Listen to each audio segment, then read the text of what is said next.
I'm ready for the rejection. I'm ready for the doubt. In fact, I welcome it. Send me rejection, send me doubt, send me naysayers, send me people to say no, and all I'll do is I'll bundle that up and I will use it as fuel to go prove your ass wrong.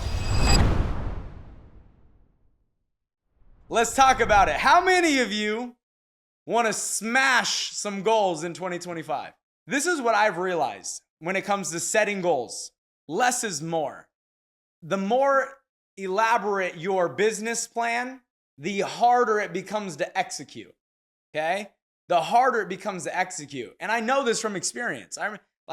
Years of me being in this industry, I would sit there and I would create all these business plans and I'm talking about I'm going to do 80,000 CFTs and 19 this and 14 this and I'm going to do 5 of this and this is and to the point that my mind couldn't focus. My mind couldn't focus. It was too much. My mind was thinking about too many different things. I was trying to spin too many different places that I couldn't dial in.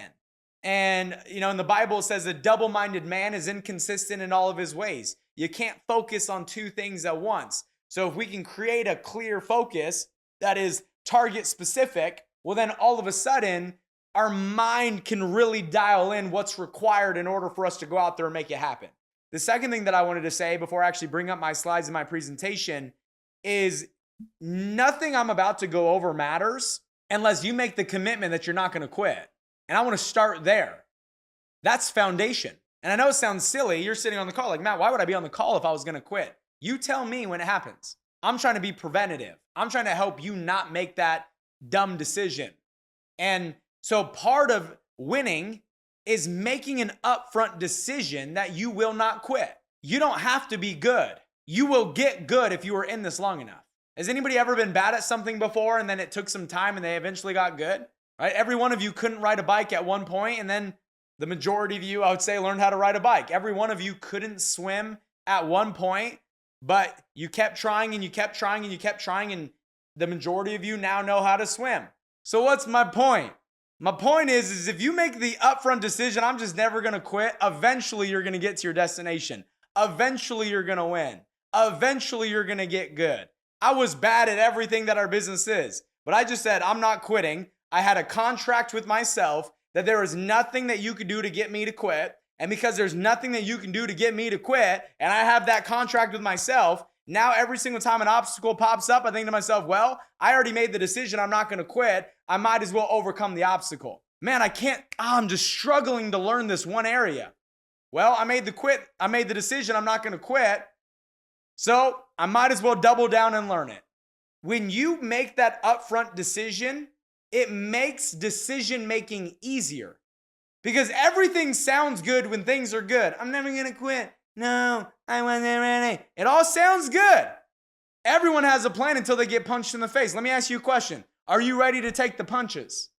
So before I go into the business plan and all of that, you got to make the decision of I'm not going anywhere. I'm winning or send the flowers. You couldn't get me to quit even if you wanted to. You couldn't get me to stop even if you wanted to.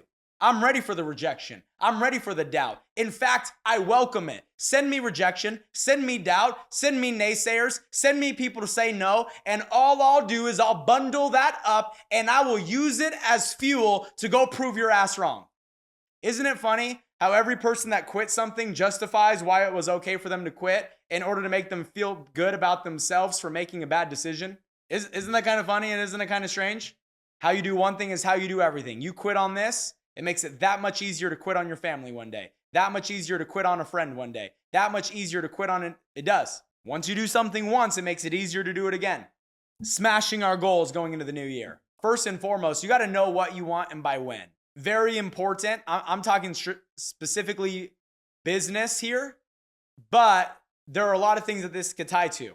Okay, if you're talking about, man, I want to lose a certain amount of weight. Okay, well, you saying I want to lose weight in 2025, that's not enough.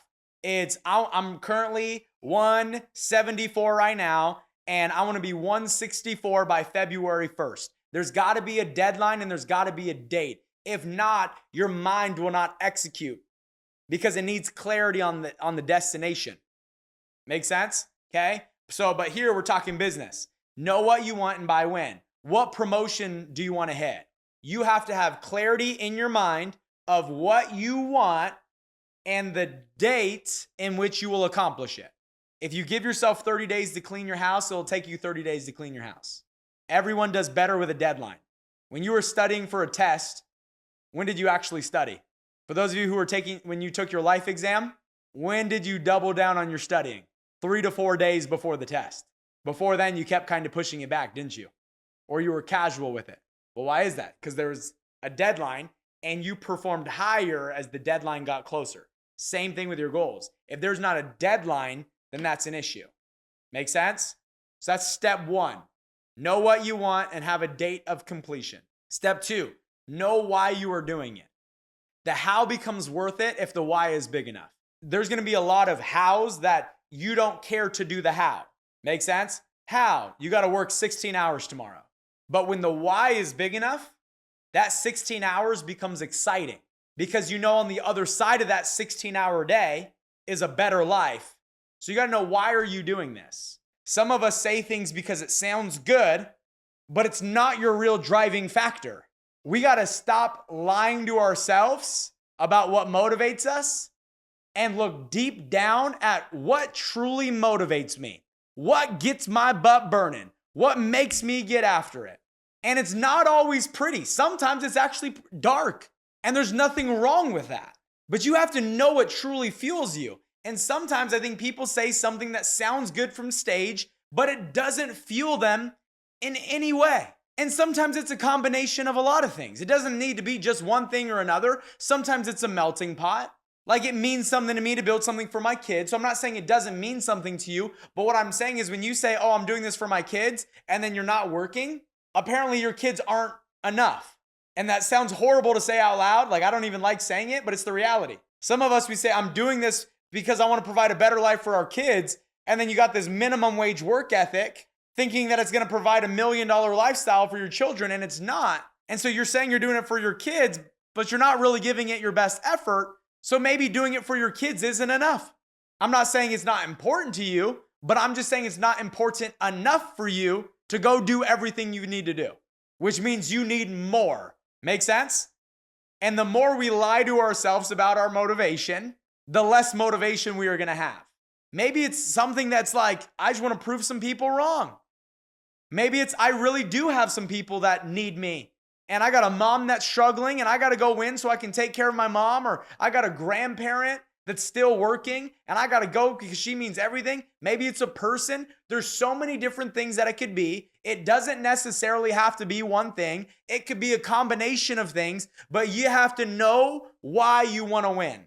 Next thing, you got to know how to get it. Reverse engineer it down to the day, okay? What infrastructure do you need? What mentorship do you need? You got to be thinking that. What mentorship? Who knows what I need to know to get to where I want to get? It's very, very important. And then you got to seek out that mentorship. Emerge it into the environment. If you are a product of your environment, then it is very important that you emerge yourself into any environment. Like, if you want to win here, the worst thing you can do is not emerge yourself. Remember earlier I said just drink the Kool-Aid? I promise you on a hot day it's tasty, okay? Just drink the Kool-Aid. You just got to immerse yourself into the environment. It's going to be hard to win if you don't. What staff do I need to hire? Man, I'm brand new. Hire staff. Yeah. Maybe you need to bring on a nanny. Not to raise your children, but to help support you so you have more energy to build the business. Like, let me ask you a question. If somebody else changes the diaper, are you a bad mom? You did all the momming. They just did that. That took energy. Now you have more energy to go do the, make sense? House manager, whatever it might be. Some of us need to buy back our time so we have more energy. I told this, me and Megan did a call on Saturday. And one of the things that I told her, I said, you need to hire a house manager. She was like, well, what do you mean? I was like, you need to hire a house manager because you can buy back more time with your kids because you're in this, I told her, I was like, it's very easy to get in like this mom guilt. We're like, there's like mom guilt. Like, am I being a bad mom? I want to build a business. I'm chasing my dreams, but I want to be an incredible mom. And there's this guilt. And I know that because I go through it as a dad. And I told her, I said, you need to hire someone that does everything for you outside of building your business and being a mom and a wife. I said, you shouldn't touch a dish. You wanna know why? Because if you spend 20 minutes cleaning dishes, That's 20 minutes that you could have gotten quality time with your children. You just wasted 3 hours a week of quality time with your children because you were cleaning dishes. See where I'm going with this? So what people do you need to put in place? Well, Matt, I'm new. Well, think like an entrepreneur. But if that's what it means, then that's what it means. Think like an entrepreneur there. Very important. Okay? Who do I need to associate with and or disassociate with? If I'm not licensed, I would want to associate with the licensed agents. If I'm licensed, I want to associate with the CFTs. If I'm a CFT, I would be thinking I want to go associate with the marketing directors. And if I'm a marketing director, I'm thinking I want to associate with the EMDs. I would always be trying to associate a level up in order to bridge that proximity between where you are and your next level. Make sense? So if you're non-licensed, I would be associating with the licenses. If you're a licensed, I would be associating with the CFTs. If you're a CFT, I would try to be associated with the MDs. Associate with the next level, but then also disassociate with. Who do you need to disassociate from? Let's get it. Let's get it. Let's get it.